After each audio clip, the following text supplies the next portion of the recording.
Muy buenos días, hermanos. Abran sus Biblias, por favor, en Apocalipsis 15, versículo 1, nos corresponde en esta mañana.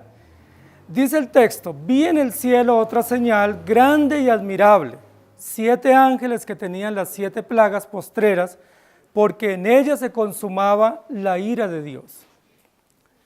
Nosotros comenzamos en esta mañana nuestro estudio del capítulo número 15 de Apocalipsis. Vamos avanzando rápidamente y acercándonos al epílogo, no solamente del libro, sino de toda la historia de la redención. Apocalipsis 15 abre o introduce el capítulo con una introducción común que hemos tenido en el libro de Apocalipsis y básicamente con un inicio similar al capítulo número 12. Vi en el cielo una gran señal, ¿sí? Dice el capítulo 12. Y en el capítulo 12 nos encontramos con 2 grandes señales. La primera señal, una mujer vestida de sol, ¿recuerdan? Y luego una señal extraordinaria, un dragón escarlata. En tal sentido, el versículo 15 nos introduce una tercera señal. Vi en el cielo otra señal. Permítame decirlo, vi una tercera señal en el cielo, ¿sí? Llevamos 2 señales, más esta sería la tercera. Ahora es interesante lo que la Biblia nos va a describir, porque nos dice: vi en el cielo otra señal grande y admirable. 2 puntos, 7 ángeles que tenían 7 plagas postreras, porque en ellas se consumaba la ira de Dios. La palabra admirable, que es como se describe o se califica esta señal que va a ser presentada en el capítulo 15, es una palabra extraordinaria, es casi como una exclamación, ¿sí? Es una expresión superlativa que muestra algo maravilloso, extraordinario, estupendo, ¿sí? Vi una señal estupenda, extraordinaria, magnífica, maravillosa. Vi una señal grandiosa, notable. Nótense que es, o noten que es la primera vez en las 3 señales que ve Juan en el cielo que usa este adjetivo calificativo. Y es un adjetivo para engrandecer o maximizar, o es una expresión superlativa para decir que es algo extraordinariamente hermoso o grandioso o formidable o fabuloso o espléndido. La pregunta es: ¿por qué en las 2 primeras señales del capítulo 12 no se describen de tal forma como se describe en el capítulo 15? ¿Qué de diferencia tiene la señal 1 y 2 del capítulo 12 a la señal 3 del capítulo 15?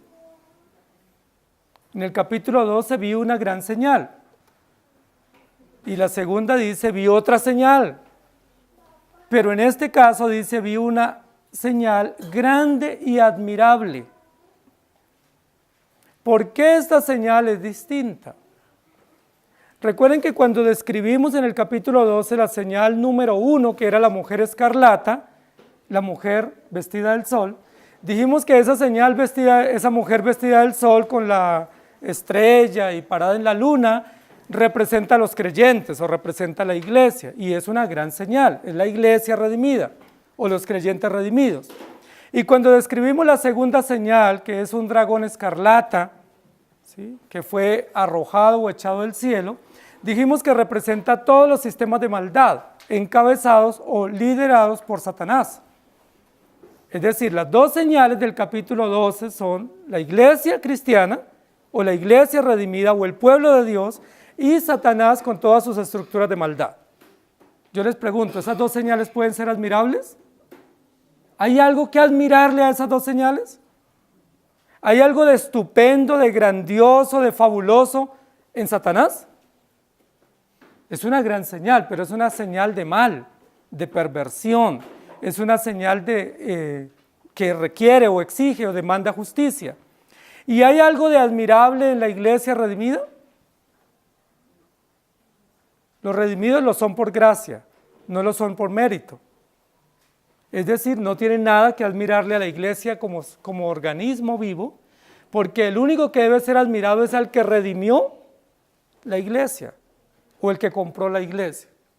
Esta señal del capítulo 15 nos dice: vi en el cielo otra señal grande y admirable. Al usar esa expresión admirable, que es una expresión notoria, novedosa, grandiosa, lo que nos dice es que estamos ante una señal distinta a las 2 anteriores, que muestran toda la complejidad de la historia de la redención y que muestran también la distinción de dos pueblos, unos para vida y otros para condenación, o unos para juicio y otros para vida eterna, pero que aquí estamos ante una señal superior a esas dos, que se ve o sale o surge en el cielo, pero que esta señal realmente es admirable, es decir, es fabulosa o estupenda o grandiosa. Yo les pregunto, ¿cuál puede ser la única señal extraordinaria o estupenda o admirable que aparece en el cielo? ¿Cuál puede ser? Si no es la iglesia, capítulo 12, si no es el dragón que es arrojado del cielo, ¿cuál puede ser? Admirable o magnífico o estupendo son adjetivos calificativos para algo muy grande o muy notorio. Es decir, describen o califican un ser o un hecho supremamente grande, nunca visto, que no puede pasar desapercibido, que no puede desconocerse. Éxodo capítulo 15, versículo 11 dice: ¿Quién como tú, oh Jehová, entre los dioses? ¿Quién como tú, magnífico en santidad, terrible en maravillas, maravillosas hazañas, hacedor de prodigios? Éxodo 15 nos va a dar pistas quién es esa señal o a qué se refiere esa señal admirable. Y lo hace mediante preguntas retóricas. ¿Quién como tú, magnífico, grandioso? ¿Quién como tú, extraordinario, hacedor de milagros? ¿Y a quién se refiere? No es a Moisés, ni a Faraón. A Jehová, nuestro Dios, al Señor de todos los tiempos, Señor de señores. Y Salmo 77, 14 dice: tú eres el Dios que hace maravillas, hiciste notorio en los pueblos tu poder.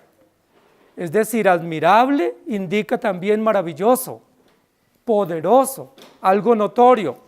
Isaías 26, 15 dice: aumentaste el pueblo, oh Jehová, aumentaste el pueblo, te hiciste glorioso, ensanchaste todos los confines de la tierra. El título en esta mañana de nuestra enseñanza es admirable. Admirable. Y yo quiero que ustedes revisen conmigo, porque admirable realmente en la Biblia es un adjetivo que califica no un hecho, sino un ser o una persona. No es un adjetivo para un acontecimiento histórico, o para un evento, o para una metáfora que describe un pueblo o una realidad común. Admirable es un adjetivo para calificar un ser, y lo vamos a descubrir y lo vamos a encontrar en la Escritura. Si nosotros estuviéramos esperando un hijo y le pusiéramos o le buscáramos un nombre, pues no le pusiéramos por nombre admirable, porque todavía no sabemos qué es lo que él va a hacer. Si dijéramos que él fue admirable, lo diríamos al final de los días, por el histórico de los hechos que él realizó. Pero no le pusiéramos a un niño antes de nacer como nombre, o lo esperaríamos con un nombre admirable. Porque aunque sabemos que nuestros hijos van a tener logros, pues no nos atreveríamos a ponerle a un hijo ese nombre, porque todavía estamos a la expectativa de saber si nace bien, si logra sus planes y si realmente puede hacer hazañas o prodigios. Pero yo quiero que ustedes conmigo miren que hay un texto en Isaías capítulo 9, versículo 6. Y ese texto dice: porque un niño nos es nacido, hijo nos es dado, y el principado sobre su hombro, y se llamará su nombre admirable, consejero, Dios fuerte, Padre eterno, príncipe de paz. Hay dos oportunidades solamente en el Antiguo Testamento donde se usa literalmente el término admirable o el adjetivo admirable. Solo hay dos oportunidades en el Antiguo Testamento, y yo quiero que ustedes y yo lo revisemos, porque esos dos textos son supremamente importantes en la Biblia. El primer lugar en la Biblia donde aparece el término o ese adjetivo admirable en el Antiguo Testamento es en el libro de Jueces. Y es en un periodo de caos para la nación de Israel. Ellos se habían establecido en la tierra prometida después de la muerte de Josué, habían repartido la tierra, pero viene gran caos. La nación estaba totalmente dividida y Dios levantó jueces. Pero en ese periodo de los jueces, dice la Biblia, cada uno hacía lo que bien le parecía. Es decir, no tenían Dios, no tenían ley, no tenían legislador. Y Dios en su infinita bondad va a levantar jueces. Y la Biblia nos habla de un juez extraordinario que tuvo Israel. Esos padres no podían tener hijos, anhelaban tener un hijo. Y la Biblia dice que Dios se le apareció a la mamá, que era la esposa de Manoa, y le dijo, vas a tener un hijo. Y ese hijo será un juez grande en Israel que los libertará del yugo de los filisteos. Cuando la esposa de Manoa va y le cuenta a su esposo y le dice, mire que un ser celestial o un mensajero del cielo me acaba de decir que voy a tener un hijo, pues él se sorprende. Y él dice, pues si eso es verdad, pues que venga ese ser acá y que yo lo pueda ver. Y cuando le aparece ese ser, él le pregunta, ¿cómo es su nombre para que lo honremos? Dinos tu nombre para poder darte culto o rendirte adoración. Y el ángel le dice, ¿por qué preguntas por mi nombre que es admirable? ¿Por qué preguntas por mi nombre? Entonces Manoa le dice, bueno, entonces quédate y te hacemos un cabrito, un asadito, una picadita bien rica. Y él mientras preparaba el cabrito para esa picada, el ángel se desapareció. Lo que yo quiero que pensemos es que la primera vez en la Biblia que aparece ese adjetivo es en el anuncio del nacimiento de Sansón. Y aparece este ser o este mensajero o este ángel diciendo, no preguntes por mi nombre, porque mi nombre es admirable. Es decir, mi nombre es maravilloso, estupendo, espléndido, grandioso. ¿A quién se refiere? ¿Quién fue el que anunció el nacimiento de Sansón? ¿Qué mensajero del cielo, cuyo nombre es admirable, fue el que se entrevistó para anunciar este hecho tan portentoso en la historia del pueblo de Israel? Jueces capítulo 13, versículo 15 al 22. Entonces Manoa dijo al ángel de Jehová, te ruego que nos permitas detenerte y te prepararemos un cabrito. Y el ángel de Jehová respondió a Manoa, aunque me detengas, no comeré de tu pan. Mas si quisieres hacer holocausto, ofrécelo a Jehová. Y no sabía Manoa que aquel fuese ángel de Jehová. Entonces dijo Manoa al ángel de Jehová, ¿cuál es tu nombre para que cuando se cumpla tu palabra te honremos? Y el ángel de Jehová respondió, ¿por qué preguntas por mi nombre que es admirable? Y Manoa tomó un cabrito y una ofrenda y los ofrendó sobre una peña a Jehová. Y el ángel hizo milagro ante los ojos de Manoa y de su mujer. Porque aconteció que cuando la llama subía del altar hacia el cielo, el ángel de Jehová subió en la llama del altar entre los ojos de Manoa y de su mujer, los cuales se postraron en tierra. Y el ángel de Jehová no volvió a aparecer a Manoa ni a su mujer. Entonces conoció Manoa que era el ángel de Jehová. Y dijo Manoa a su mujer, ciertamente moriremos porque a Dios hemos visto. ¿Cuál es el nombre de este mensajero? Admirable. Y el otro hecho aparece en Isaías capítulo 9, versículo 6. En el capítulo 6 de Isaías dice la Biblia que este gran profeta que se llamó Isaías tuvo una visión del cielo. Y en esa visión en el templo que él tuvo, dice que él dijo, soy un hombre muerto, similar a como dijo Manoa, porque han visto mis ojos a Dios o al mensajero de Dios. Y luego en Isaías capítulo 9, versículo 6, Dios le dio el privilegio a Isaías de ser el pregonero que anuncia o advierte o anticipa la venida del Mesías, 700 años antes. Y él fue el que acertó con este nombre, diciendo, porque un niño nos es nacido, hijo nos es dado, y será su nombre admirable. ¡Feliz Navidad! Un niño nos es nacido. ¿A quién se refirió Isaías cuando dijo, ese niño que va a nacer se llamará admirable? ¿Quién es ese niño? Es Jesucristo. Jesucristo lleva por título o lleva por nombre admirable. Es decir, maravilloso, estupendo, grandioso, extraordinario, formidable, milagroso. Todos los adjetivos que puedan unirse a esta expresión que tienen que ver con el título de Jesucristo. En tal sentido, admirable aparece en el Antiguo Testamento 2 veces. Y en las 2 veces que aparece, tanto en Jueces como en Isaías, hace referencia al nacimiento de un bebé. Primero Sansón y segundo Jesús. En las 2 oportunidades dice que el nombre del ser celestial, en el caso de Sansón, que anuncia el nacimiento, y en el caso de Isaías, que es el Mesías, lleva por nombre admirable. La pregunta que tenemos que comenzar a hacernos ahora es, ¿a qué se refiere el capítulo 15, versículo 1 de Apocalipsis, cuando dice, vi en el cielo una señal admirable? ¿Quedan dudas?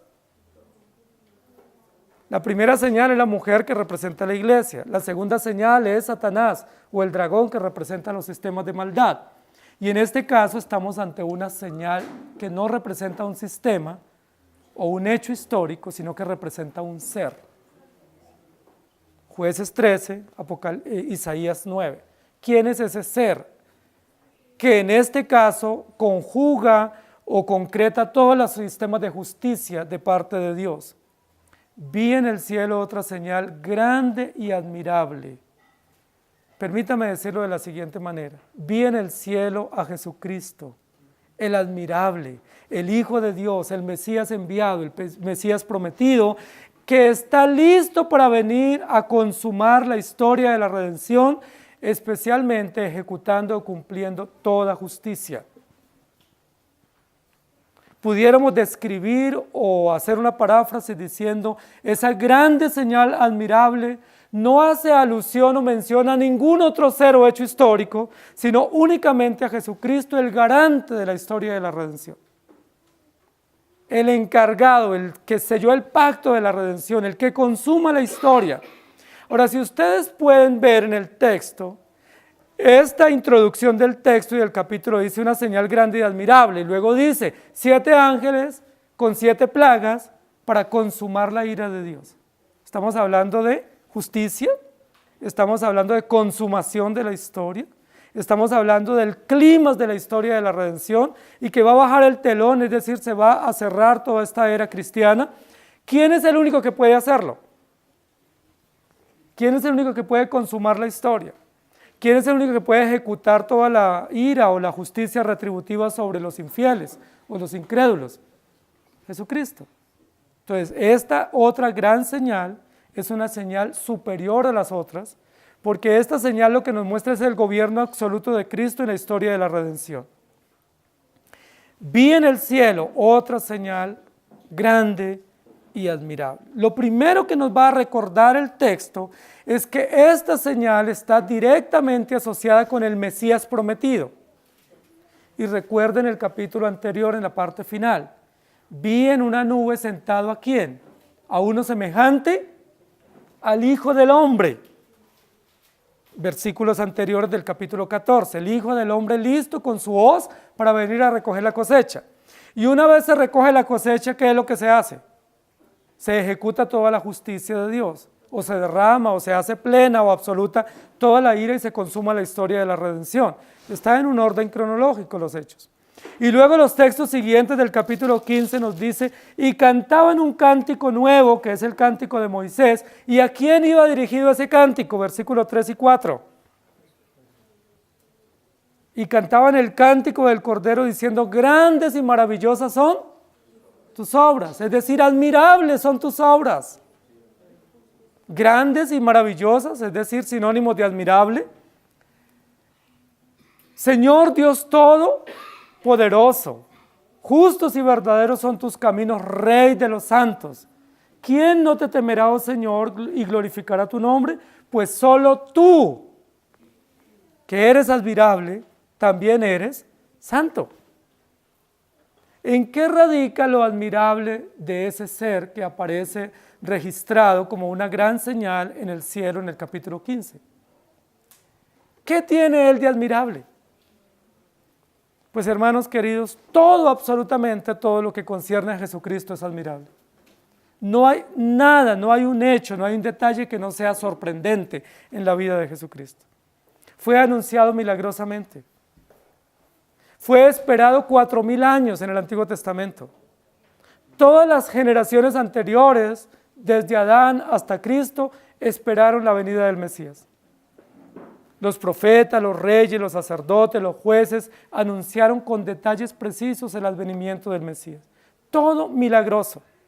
En el momento cuando él nació, dice la Biblia que primero un ángel avisó a María de esta concepción. Luego un ángel avisó a José que no dejara a María porque iba a ser el padre de Jesús. Luego dice la Biblia que en la noche del nacimiento ángeles avisaron a los pastores. Dijeron, ha nacido hoy en la ciudad de David un Salvador, que es Cristo el Señor. Y luego nació, lo envolvieron en pañales y recibió una visita de unos hombres del oriente que le trajeron presentes y fueron guiados por una estrella que venía desde lejos. ¿Todo eso no es admirable?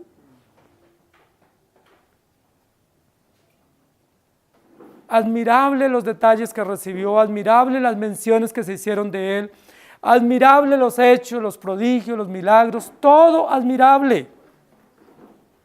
Por eso esta señal es admirable, es decir, describe a Jesucristo, el Mesías esperado del Antiguo Testamento. Lo que no es admirable es que hoy en día muchos sigan dudando si él ya vino o no.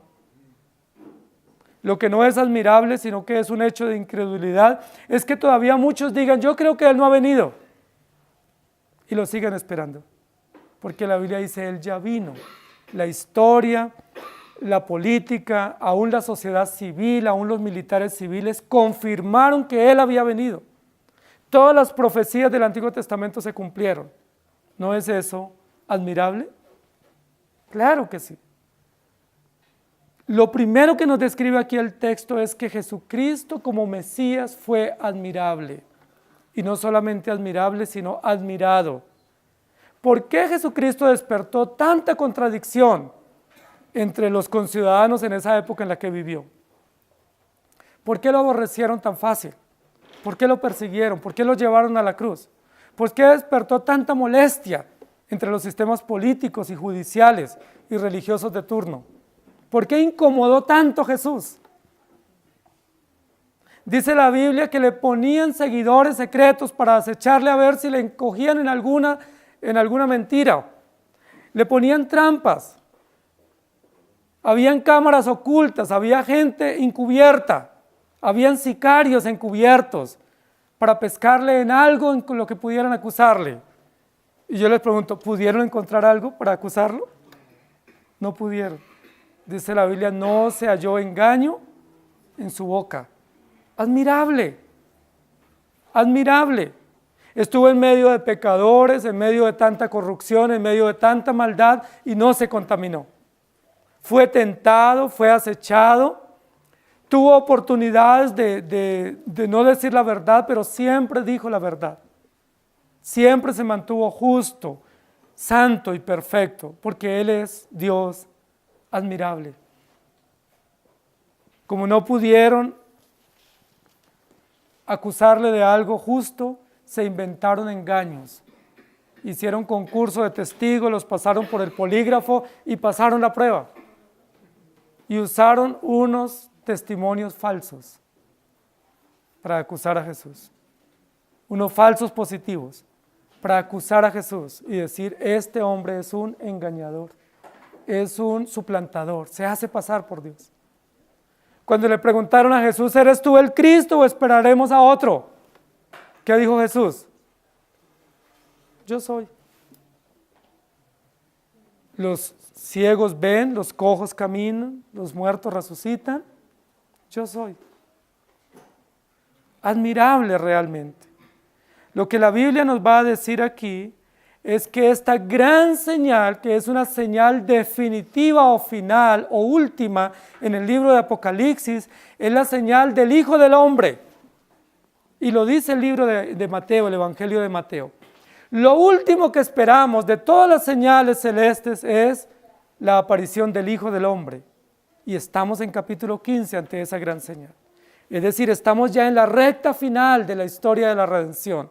y de los escritos canónicos, porque aparece y Juan presencia esa gran señal que es admirable. Lucas capítulo 2, versículo 13 dice: y repentinamente apareció con el ángel una multitud de las huestes celestiales que adoraban a Dios y decían cosas maravillosas. Y luego en Isaías 29, 14 dice: por tanto, he aquí que nuevamente excitaré yo la admiración de este pueblo con un prodigio grande y espantoso, porque perecerá la sabiduría de los sabios y se desvanecerá la inteligencia de los entendidos. Y en 1 de Juan 5, 17 dice: toda injusticia es pecado, pero hay pecado no de muerte. Y en Juan 1:1 dice: en el principio era el verbo, y el verbo era con Dios, y el verbo era Dios. ¿Por qué Jesús es admirable? No lo es por los padres, no lo es por la región de donde viene, no lo es por su rendimiento académico ni por sus triunfos personales. Jesucristo es admirable porque Jesucristo es Dios. Él es admirable porque Él es verdadero Dios y verdadero hombre. Él es admirable porque Él es el único que satisface las demandas de Dios. Él es admirable porque Él es el prometido y el esperado y el deseado de todas las naciones. No es admirable porque ocupó el primer puesto en la universidad o en el colegio, ni porque fue brillante en sus razonamientos. Él es admirable porque Él es Dios verdadero. Juan capítulo 17, 5 dice: ahora pues, Padre, glorifícame tú al lado tuyo con aquella gloria que tuve contigo antes que el mundo fuese. Entonces, lo primero que nos va a decir el capítulo 15 es: estamos ante la apertura, ¿sí?, o ante la última escena en la historia de la redención.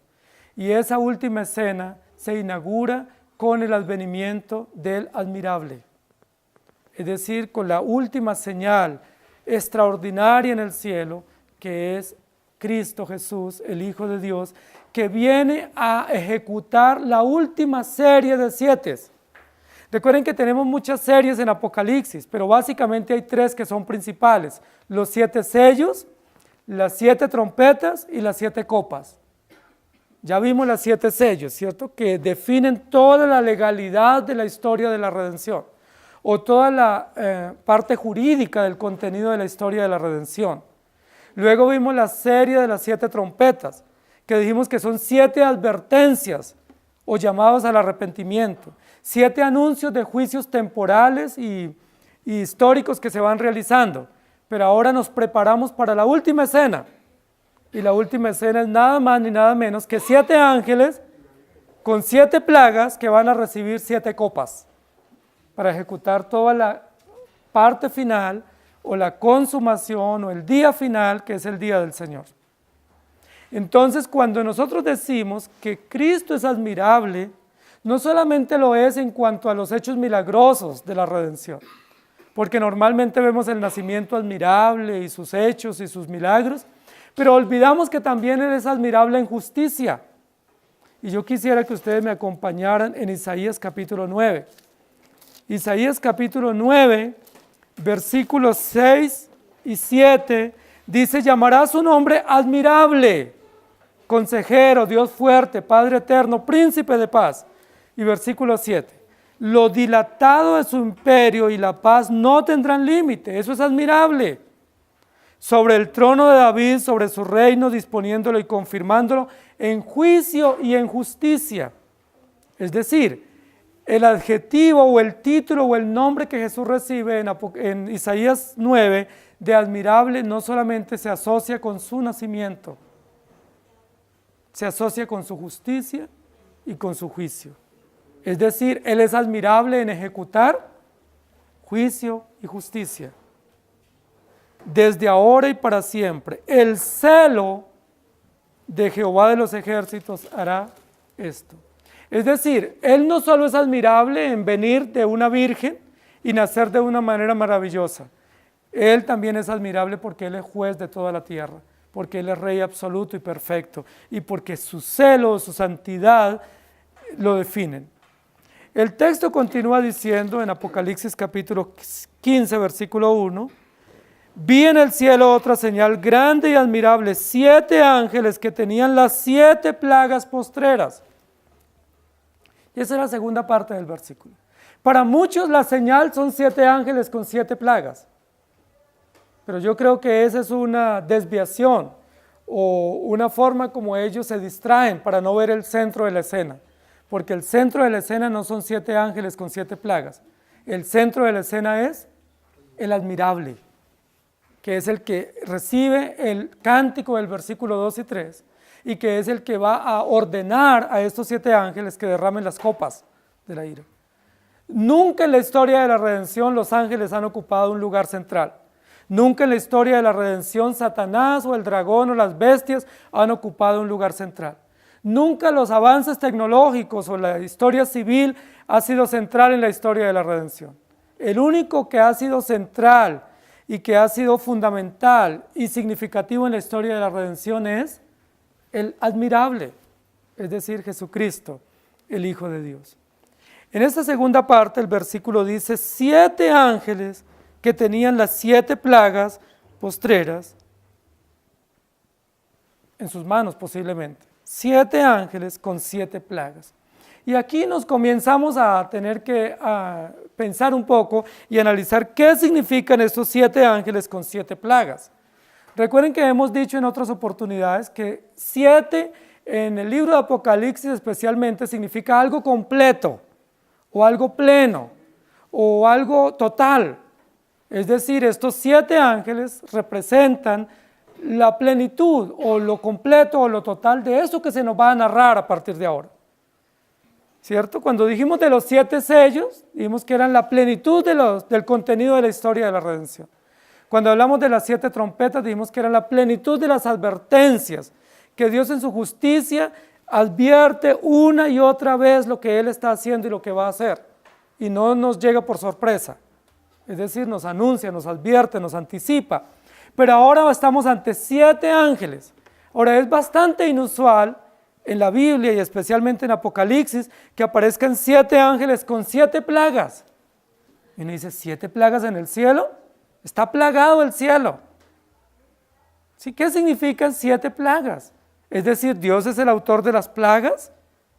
¿Dios produce plagas en el cielo y se las entrega a los ángeles para que las repartan en la tierra? Eso sonaría un poco malévolo, ¿cierto?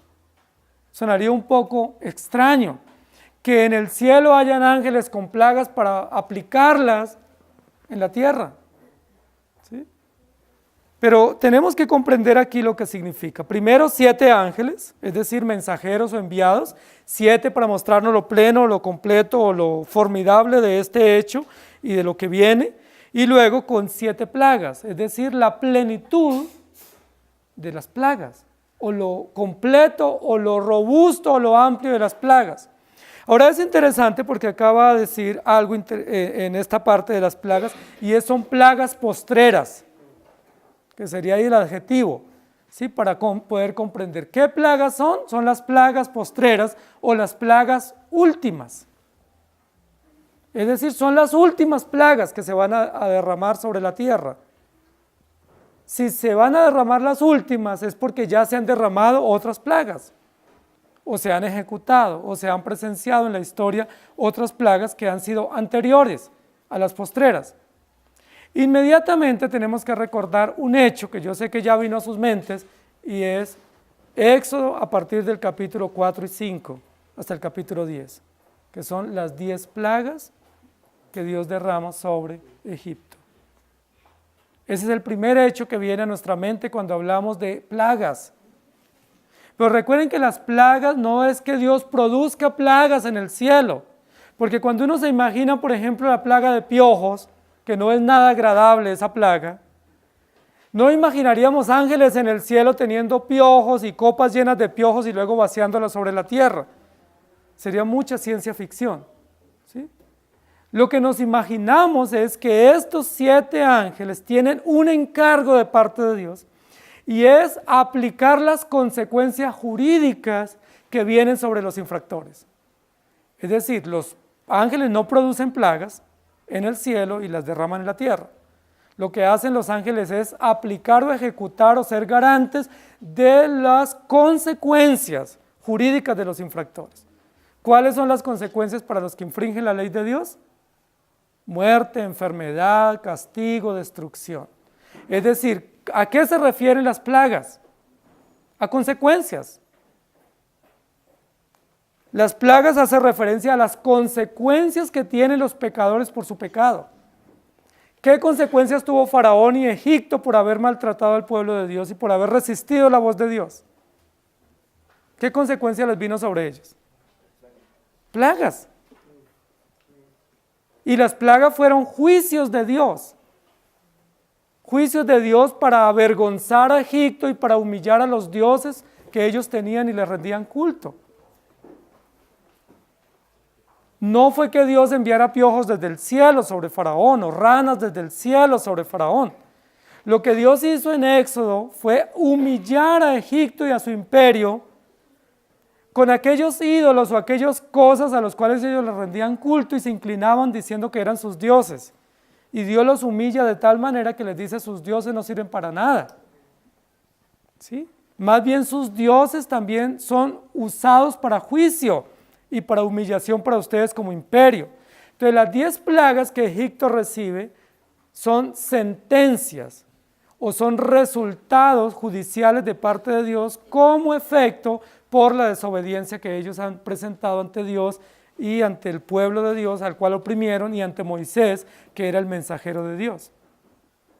Entonces las plagas en Egipto fueron efectos o consecuencias por la rebeldía de ellos, juicios de Dios. Entonces cuando dice aquí, había 7 ángeles con 7 plagas, pudiéramos entenderlo de la siguiente manera: había 7 ángeles con 7 juicios o 7 efectos jurídicos sobre la sociedad o sobre los incrédulos y sobre los gobernantes que van a derramarlos, pero son los juicios postreros, es decir, son los últimos. Es el último hecho donde Dios de manera plena y total va a derramar su ira o va a derramar su juicio o su sentencia final sobre aquellos que se han rebelado contra Dios. ¿Qué es lo que nos muestra este hecho?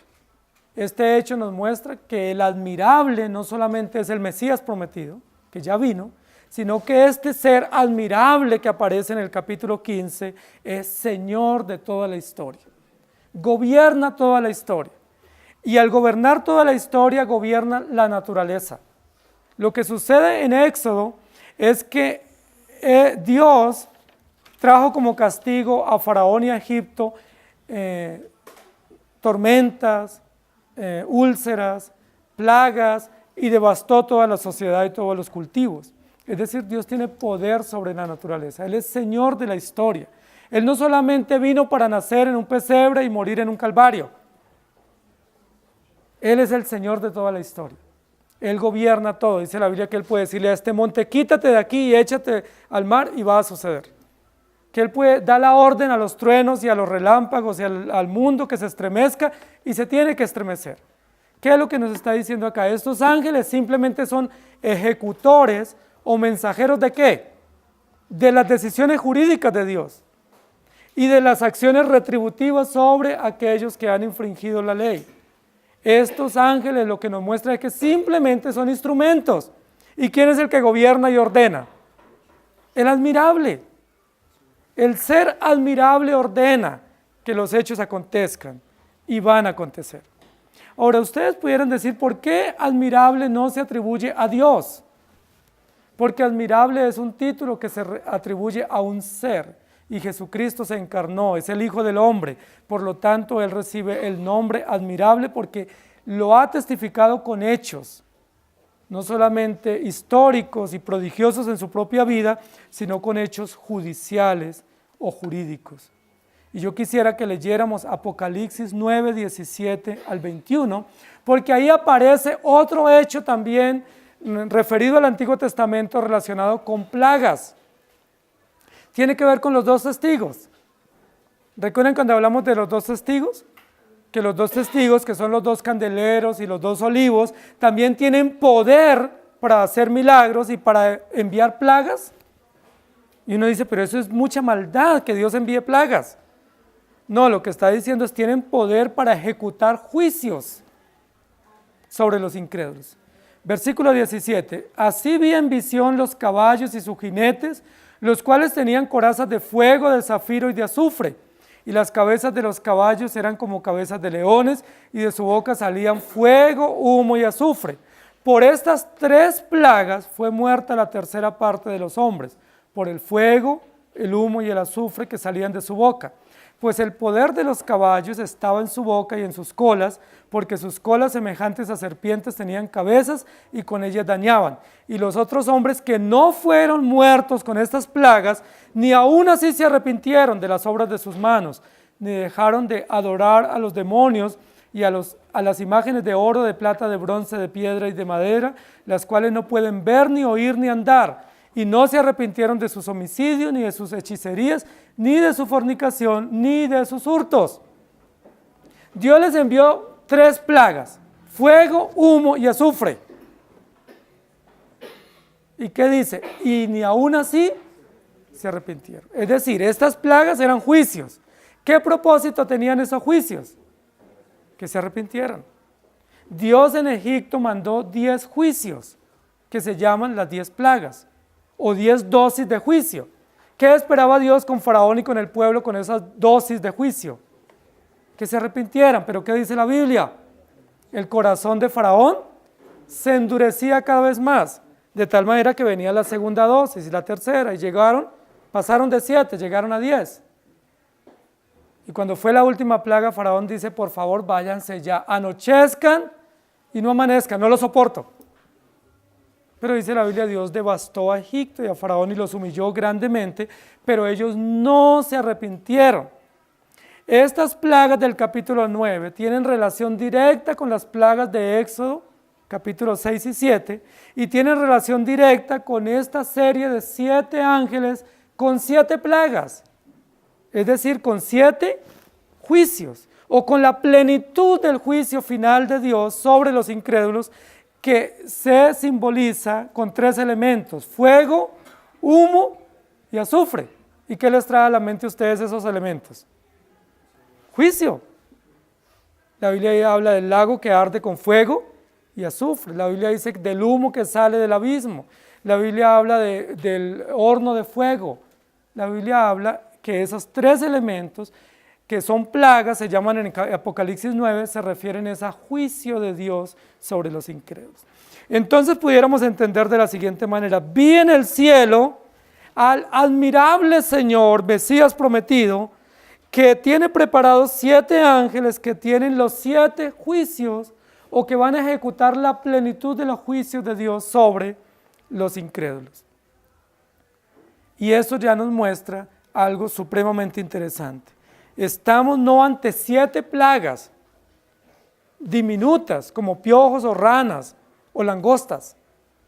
Estamos ante 7 eventos de juicio que son enormes y devastadores, y de los cuales no podrán escapar ninguno de los incrédulos. Y luego continúa diciendo el texto: porque en ellas, es decir, en las plagas, o en esas expresiones de juicio, se consumaba o se consuma la ira de Dios. Y ese término es muy importante, porque habla de consumación, es decir, de la puntada final, o lo que llamaríamos en el argot del toreo, la estocada final. ¿Sí? Estamos ante la consumación, ante el hecho último, ante el hecho final de la ira de Dios. ¿Y cómo se llama ese hecho final? La consumación de la historia, es decir, el juicio de Dios, la justicia de Dios. Porque en ellas, en las plagas, se consumaba la ira de Dios. Hermanos, estamos ante un hecho muy extraordinario. Es una gran señal, pero esta gran señal no está asociada a salvación. ¿A qué está asociada esta señal admirable? A juicio. La primera parte de la señal estaba asociada a la salvación, pues la segunda parte está asociada a juicio, igual como en Isaías capítulo 9. Admirable, consejero, Dios fuerte, y luego dice: lo dilatado de su imperio no tendrá fin, porque es autor de juicio y justicia. Primero se pregona la gracia y luego se ejecuta la justicia. Primero Dios reúne a su pueblo, recoge la siega del trigo y luego coge las uvas y las machaca en el lagar de la ira de Dios. ¿Sí? Noten el orden. El orden es importante.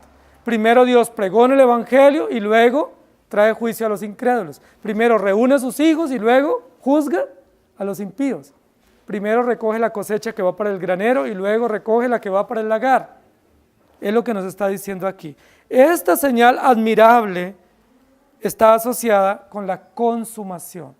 Recuerden que hemos hecho una gráfica mental de 3 momentos en la historia de la redención: promesa, cumplimiento y consumación. La promesa, Antiguo Testamento, Génesis, ¿sí? Cumplimiento, Jesús en el Calvario, con todos los hechos redentivos, y estamos aguardando el momento final que se llama la consumación, ¿sí? O el clímax de la historia, o cuando cae el telón y se cierra toda esta historia temporal y pasamos a la historia eterna o a la inmortalidad, donde los muertos resucitan y todo lo que acontece al final. El texto dice, estas plagas son usadas o registradas en la Biblia para consumar la ira de Dios. Es importante, hermanos, que nos va a abrir una serie, y es una serie que nosotros diríamos es terrorífica, es dramática, es catastrófica, porque nos va a decir que hay 7 ángeles preparados con 7 copas listas para derramar unas plagas, pero va a decir que esas plagas son como algo que se derrama, es decir, es un líquido, ¿sí? ¿Se acuerdan las plagas de Egipto? El único líquido era el del río Nilo, ¿sí? Que el agua se convirtió en sangre, pero lo demás fueron plagas sobre la naturaleza. Aquí dice que son 7 plagas, pero después dice que esas plagas están en copas y que esas copas se derraman. Es decir, es un líquido, porque solo los líquidos se derraman. Y si se va a derramar ese líquido, se va a botar o vaciar ese líquido, y está en una copa o en un cáliz, ¿qué es lo que nos viene a la mente? Si está en un cáliz, además de un líquido, es un vino, ¿sí? Es un vino, ¿sí? Y ese vino nosotros sabemos que representa en la historia de la redención. Para los creyentes representa salvación a través de la sangre, pero para los incrédulos, ¿qué representa? El furor de la ira de Dios. A nosotros esa sangre nos absolvió, ¿sí? En el propiciatorio, porque Cristo tomó nuestro lugar y dijo, no hay ninguna condenación para los que están en Cristo Jesús. Pero para los incrédulos, esa misma copa que es de bendición para nosotros, para ellos es una copa de maldición, de juicio, que se va a derramar. Estamos ante 7 copas que van a ser vaciadas una a una para mostrar la ira o el furor o lo enardecido que está Dios o lo indignado que está con la humanidad que se ha revelado. Estamos hablando no de una justicia vindicativa o de una justicia sustitutiva, sino retributiva. Recuerden que hablamos de 3 aspectos en la justicia divina.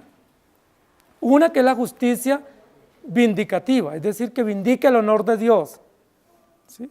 Una que es una justicia sustitutiva, donde Cristo toma el lugar nuestro y nos sustituye judicialmente ante el Padre para que no muramos.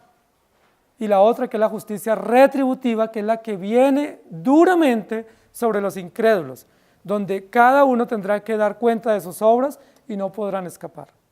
Estas 7 copas nos muestran la plenitud de la justicia de Dios, especialmente la justicia retributiva, que será derramada sobre los incrédulos por lo que ellos hicieron, constantemente rebelándose contra Dios, pisoteando la verdad. Nunca entraron al templo, sino que hollaron la verdad en el atrio y se rebelaron contra Dios. ¿Se acuerdan qué hicieron con los 2 testigos? Los mataron, los exhibieron, hicieron fiestas, se mandaron regalos cuando murieron los 2 testigos. Celebraron. ¿Y qué dice el Señor? Aguarda un poquito, ¿sí? Espera un poquito, que cuando llegue el día y maduren las uvas, se derramará toda mi ira sobre ellos. Hermanos queridos, ¿qué esperanza hay para nosotros en este versículo? La esperanza es que se están cumpliendo todas las promesas. La esperanza para nosotros es que Jesucristo no solamente es Redentor eterno, sino Juez eterno. Ha fungido en la historia de la redención para su pueblo como Salvador y Redentor, pero va a aparecer en esta historia para los incrédulos como Juez, severo, implacable y Juez admirable, ¿sí? Como el Juez apropiado, el Juez ad hoc, ¿cierto? Apropiado, admirable, apropiado para ejecutar estas sentencias. Pero también es esperanzador para nosotros que antes de ejecutar estos juicios, ¿qué ha acontecido? Versículos finales del capítulo 14. Se recogió el trigo y se llevó al granero. Es decir, el trigo no va a sufrir en estos hechos. Y qué es maravilloso también, que aquí en este mismo capítulo, cuando se enuncia de manera asombrosa la aparición de este ser admirable que es Jesucristo el Redentor que consuma la historia, los creyentes cantan. Y uno diría, ante un ser admirable con una voz aguda y con 7 copas de juicio de la ira de Dios, uno se esconde. ¿Pero qué hicieron los creyentes? No se escondieron. Versículos 2 y 3 dice que comienzan a cantar.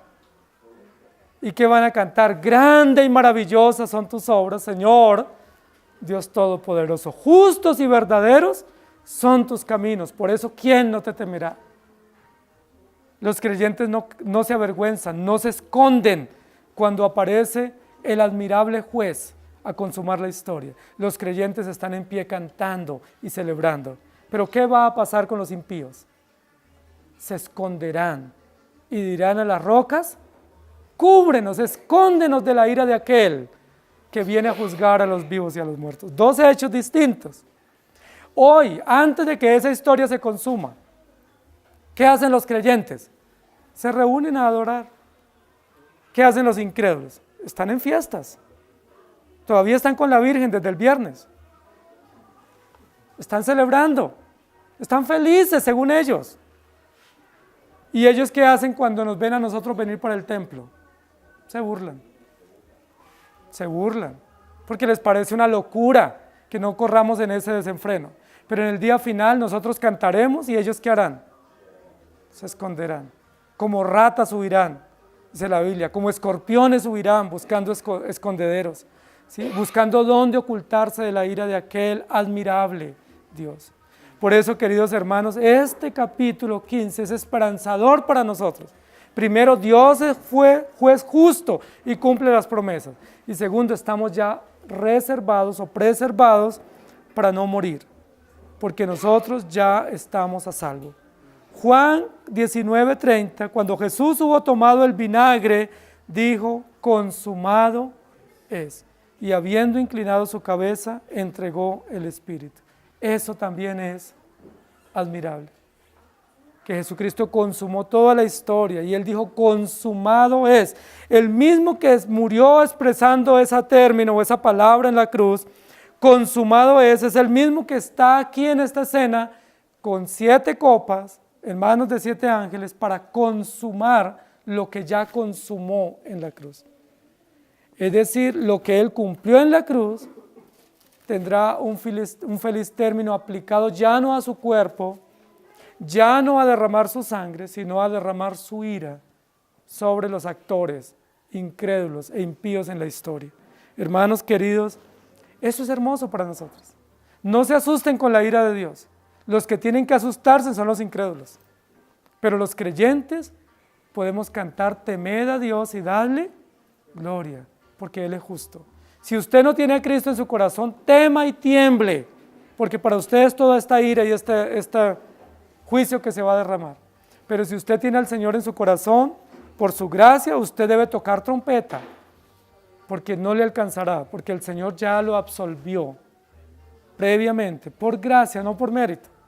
Nos absolvió no por ninguna obra que nosotros hubiésemos hecho, sino por la obra perfecta de Jesucristo. Cuando nosotros decimos feliz Navidad o ha nacido hoy en la ciudad de David, tenemos que recordar que aquel que nació en Belén es admirable. Pero no solo es admirable Salvador de su pueblo, sino es admirable juez de los incrédulos.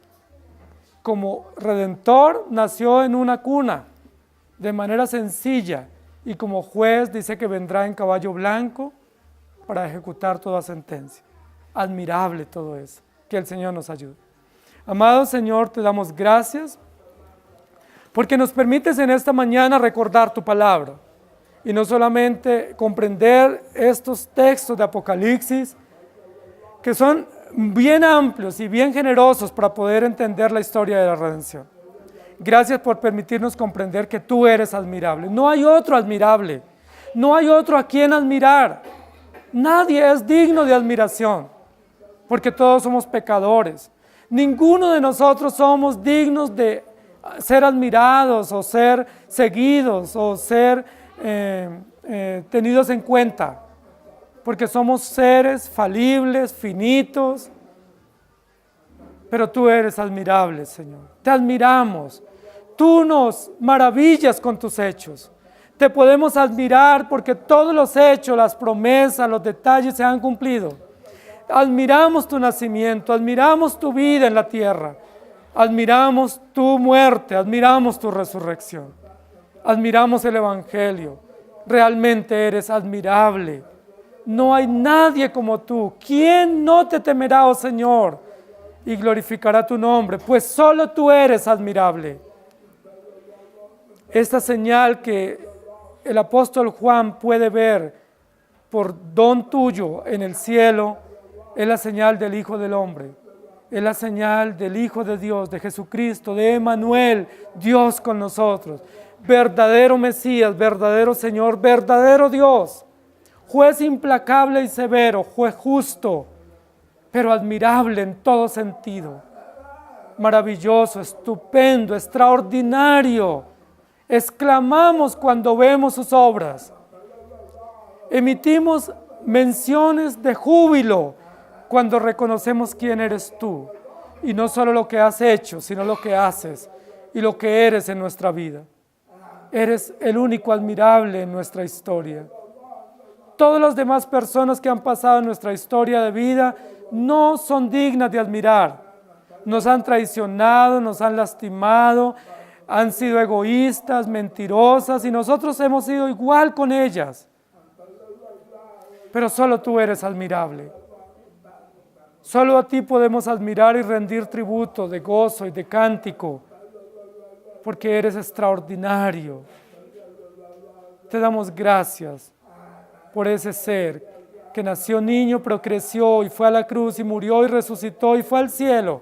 Y está sentado a la diestra de Dios y vendrá a juzgar a los vivos y a los muertos. Todo ello admirable en gran manera. Tenemos un evangelio admirable, un redentor admirable, no endeble. No es un defensor o un abogado endeble, pusilánime, inconstante, sino un juez, Dios, Señor y Redentor admirable, fuerte y firme, fiel y verdadero. ¿Cómo no seguirte, Señor? ¿Cómo no reconocerte?